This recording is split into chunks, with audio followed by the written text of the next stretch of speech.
வணக்கம். இன்றைக்கி ஒரு ஸ்மால் பஃப் ஸ்லீவை எப்படி வரையலான்னு பார்க்கலாம் வாங்க. இந்த வீடியோவில் உங்களுக்கு பிடிச்சிருந்தா நீங்களும் இதே மாதிரி ஃபாலோ பண்ணுங்கள். அதாவது உங்களோட கையோட அகலத்தையும் உயரத்தையும் எப்பவும் போல் வரைஞ்சிக்கோங்க. ஒவ்வொரு டிசைனரும் ஒவ்வொரு மாடலில் ஸ்லீவ் பேட்டர்ன் போடுவாங்க.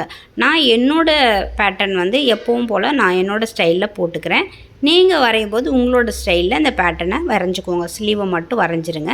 ஸ்லீவ் வரைஞ்சதுக்கு அப்புறமா எக்ஸ்ட்ரா என்ன பண்ணுறனோ அதை மட்டும் நீங்கள் ஃபாலோ பண்ணிங்கன்னா உங்களுக்கு அதே மாதிரி பஃப் வந்துடும்.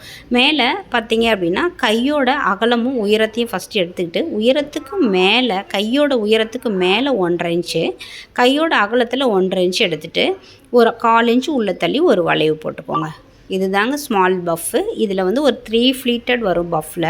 இந்த 3 ஃப்ளீட் வச்சு போடும்போது உங்களுக்கு ரொம்ப அழகாகவும் இருக்கும், நீட்டாகவும் இருக்கும். சைடில் சுருக்கம் வராமல் மேலே மட்டும்தான் பஃப் வரும். பார்க்குறதுக்கே ரொம்ப அழகாகவும் நீட்டாகவும் இருக்கும், ஈஸியாக இருக்கும். இந்த மாதிரி டிப்ஸ்க்கு நம்ம சேனலை ஃபாலோ பண்ணுங்கள். தேங்க்யூ.